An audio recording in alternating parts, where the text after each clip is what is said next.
Dans un contexte de pandémie, on a besoin de prendre soin de notre corps, de nos articulations, de nos muscles. C'est essentiel à notre santé physique, mais aussi à notre santé mentale.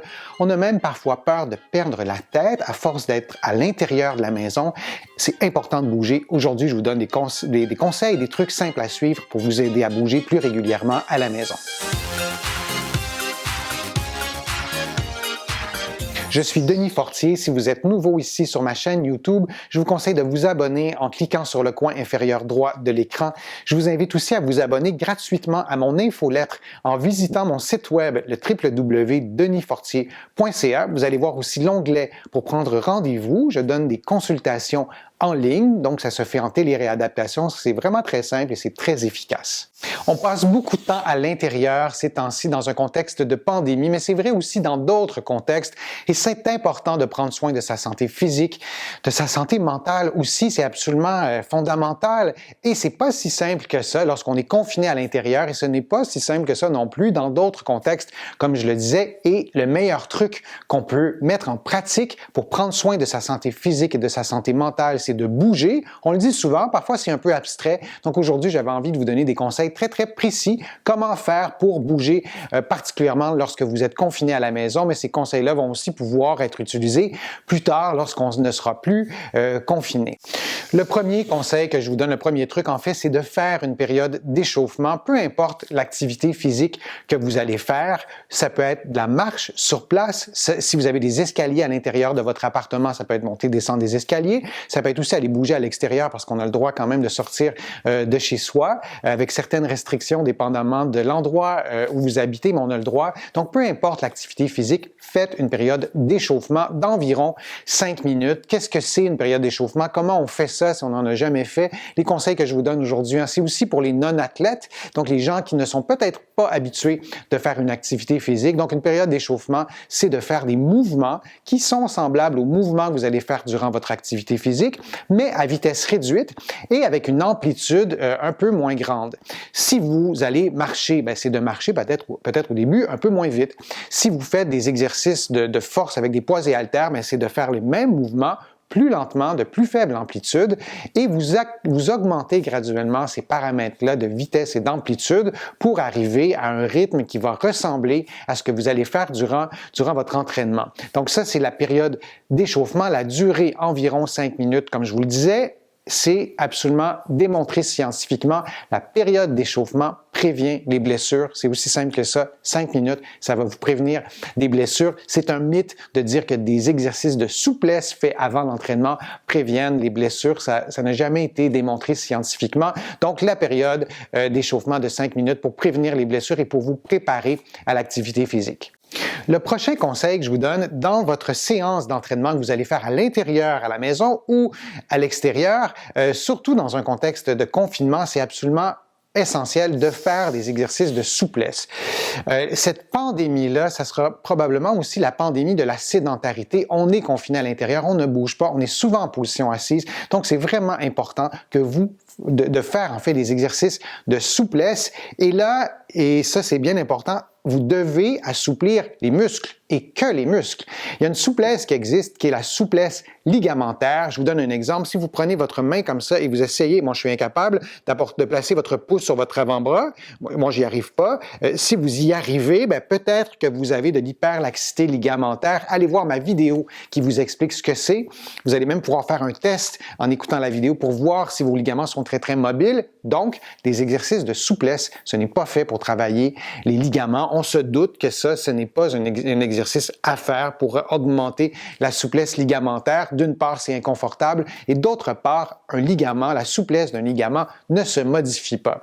Autre bémol ou en tout cas autre spécificité pour les exercices de souplesse, vous devez tenir compte de votre mobilité articulaire. Si vous avez une raideur au niveau de vos articulations, par exemple, vous avez été opéré, vous avez déjà eu une chirurgie, vous avez de l'arthrose, vous êtes une personne vous avez été peut-être une personne très sportive et vous avez perdu l'amplitude en raison de blessures multiples, cette raideur articulaire-là, on ne veut pas l'assouplir pendant des exercices de souplesse, consulter un professionnel de la réadaptation pour avoir des conseils là-dessus. La période de souplesse, c'est destiné à vos muscles, à la souplesse musculaire. Vous gardez chaque position d'étirement pendant environ au moins 30 secondes. Vous pouvez aller jusqu'à 2 minutes et vous répétez 2 à 3 fois chaque exercice. Il y a plusieurs écoles de pensée. Il y a des gens qui m'écoutent qui se disent « Ah, mais je pense que c'est plus efficace si on tient plus longtemps ou moins longtemps. » Ça dépend tellement de facteurs, ça dépend du type d'activité physique, de votre âge, de votre condition physique, mais retenez que vous devez répéter ces positions-là d'exercice de souplesse pendant au moins 30 secondes et vous répétez quelques fois. Et il y a 3 types d'exercices de souplesse ou d'activités qui vont travailler votre souplesse. Les exercices statiques. Vous faites un exercice d'étirement, par exemple, comme ça ici. Et je tiens cette position-là. C'est un exercice statique. J'ai fait ça un peu rapidement, mais c'est pour vous illustrer ce que c'est. Il y a les exercices dynamiques. Donc, si je fais des cercles avec mon bras, de plus grande amplitude, et je serais probablement pas assis en train de faire ça, je serais debout. On peut faire la même chose avec les jambes. Bon, vous voyez le principe, c'est des exercices dynamiques, et il y a aussi des activités dynamiques. Par exemple, le yoga, par exemple, la danse. Quand je vous parle d'activité physique, peut-être vous dites, ah, moi, des exercices, ça me tente plus ou moins. Ça peut être la danse, danser chez vous, dans votre salon, et c'est drôlement agréable, et ça fait du bien aussi au cerveau. Mais avant de faire ça, vous pouvez faire des exercices de souplesse isométrique ou statique plutôt, et des exercices de souplesse dynamique, et la danse est une activité dynamique, donc de souplesse. Donc, pendant l'activité, vous allez travailler votre souplesse.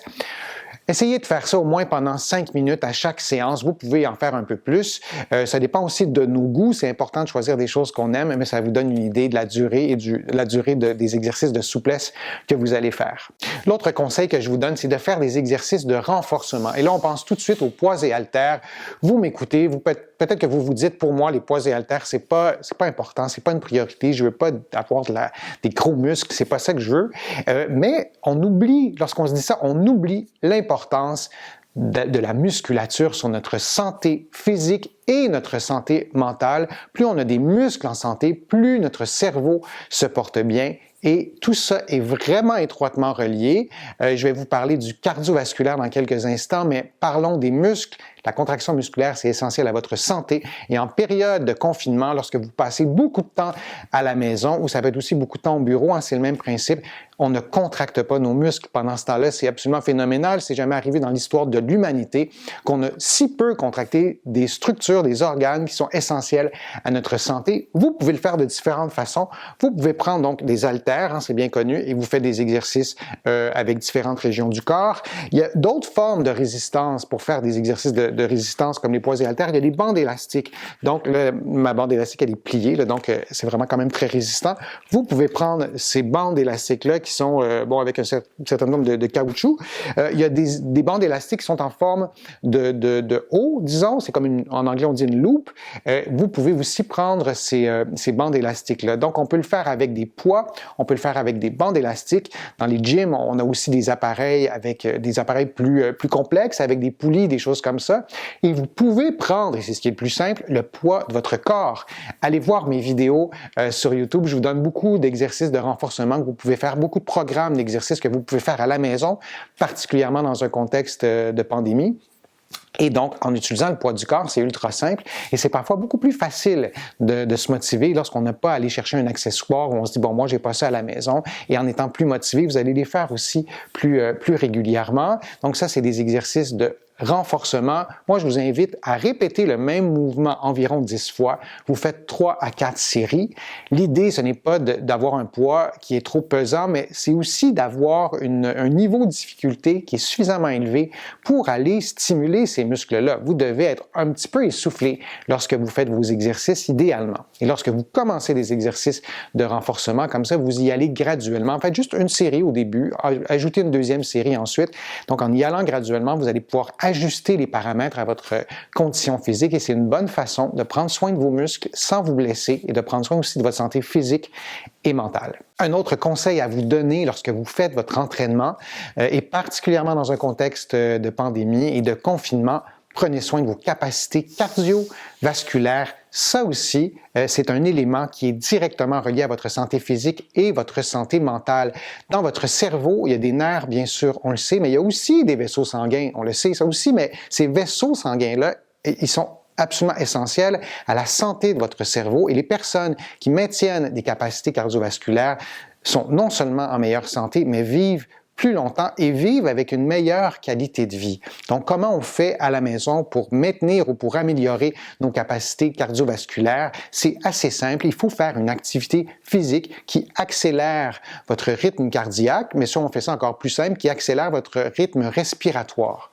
Donc, si vous décidez de marcher sur place dans votre maison, de faire différentes formes d'exercices, comme en anglais on dit des jumping jacks, donc des sauts, toute forme de saut, votre fréquence respiratoire va s'accélérer. Si vous allez marcher à l'extérieur, marcher d'un bon pas, votre fréquence cardiaque va s'accélérer. La course à pied, c'est un classique, vous êtes peut-être un adepte de course à pied, donc il y a plusieurs façons d'accélérer ce rythme respiratoire-là et de faire un entraînement cardio-respiratoire pendant, idéalement, là, il y a des gens qui vont trouver ça peut-être trop long, mais pendant 30 à 40 minutes tous les jours, vous allez avoir un effet d'entraînement et peut-être que vous ne vous considérez pas en forme, peut-être que vous avez 60, 70, 80, 90 ans et vous m'écoutez en ce moment et vous vous dites « Oh, ça, c'est pas pour moi, c'est un peu risqué pour ma santé ». Si vous êtes en santé, s'il n'y a pas de contre-indication qui vous ont été données par votre médecin, les exercices, les activités qui travaillent vos capacités cardiovasculaires et cardio-respiratoires sont aussi pour vous et c'est, je dirais, encore plus essentiel si vous êtes relativement âgé de faire des exercices de cardiovasculaire. Donc, vous les faites pendant 30 à 40 minutes, mais vous pouvez aussi les faire moins longtemps. L'effort que vous allez générer et les résultats qui vont suivre sont proportionnels à la durée d'une certaine façon. Donc, si vous ne faites pas 30 minutes, vous dites « je vais faire 15 minutes, donc ça donne rien ». Non, le résultat est proportionnel à la dose. Fait que faites-en un peu moins, mais peut-être graduellement, essayez de vous convaincre que de faire un 30-40 minutes par jour, ça vaudrait la peine pour votre santé physique et votre santé mentale et en plus pour votre espérance de vie. C'est difficile de demander mieux comme résultat avec un seul type d'exercice. Et le dernier conseil que je vous donne, en fait, c'est un 2 pour 1, c'est de faire une période de récupération. Donc, peu importe l'activité que vous avez choisie ou les activités physiques, parce qu'idéalement, dans un bloc d'entraînement, il faudrait avoir les différentes composantes que je vous ai présentées aujourd'hui. Et donc, vous faites une période de récupération. Vous faites la même activité, mais beaucoup moins rapidement, avec beaucoup moins d'intensité. Et vous pouvez faire ça pendant 2, 3, 4, 5 minutes. La durée, en fait, de la période de récupération et de la période d'échauffement, cette durée-là, elle est proportionnelle à la totalité de votre séance d'entraînement. Donc, vous l'adaptez. Et l'autre conseil en prime, disons, c'est de prendre soin de votre motivation. Particulièrement dans un contexte de pandémie, c'est pas simple de prendre soin de sa motivation. On vit des choses inédites. C'est vraiment très difficile. Physiquement, c'est difficile. Mentalement, c'est difficile. Spirituellement aussi. Donc, la motivation dans ce contexte-là tend à s'effriter. On se dit, bon, on peut être un peu déprimé ou beaucoup déprimé. Donc, des conseils pour vous motiver, choisissez une activité que vous aimez. Le plaisir, c'est ce qui nous aide le plus à se motiver. Je vous donne juste un exemple très simple, la musique. Il y a beaucoup de gens qui aiment la musique. Faites votre séance d'entraînement en écoutant votre musique préférée. Une autre chose aussi qui nous motive, et c'est pas simple d'utiliser ce truc-là en période de confinement, c'est de faire des exercices avec une autre personne. Alors, hypothèse, vous êtes tout seul ou toute seule à la maison, vous vous dites, le monsieur, il tourne le fer dans la plaie. Non, si vous avez un peu de technologie, faites une rencontre virtuelle par Skype, par Messenger. Il y a la plateforme Zoom, Z-O-O-M aussi, qui fonctionne vraiment très, très bien. Faites un programme d'entraînement avec quelqu'un d'autre, avec votre caméra. On n'est pas habitué à ça. Il faut remettre en question un paquet d'habitudes qu'on a. Mais le fait de faire votre entraînement avec quelqu'un d'autre, ça va vous aider à vous motiver. Et un dernier truc pour vous aider à vous motiver, retenez toujours les résultats de prendre soin de votre corps, ça va vous aider à prendre soin aussi de votre esprit, de votre santé mentale, votre bien-être. Parce que oui, en période de confinement, c'est possible de prendre soin de notre bien-être et de penser aux résultats que vous allez obtenir en faisant de l'activité physique régulièrement, en faisant un programme d'entraînement avec différentes composantes pour avoir un programme complet.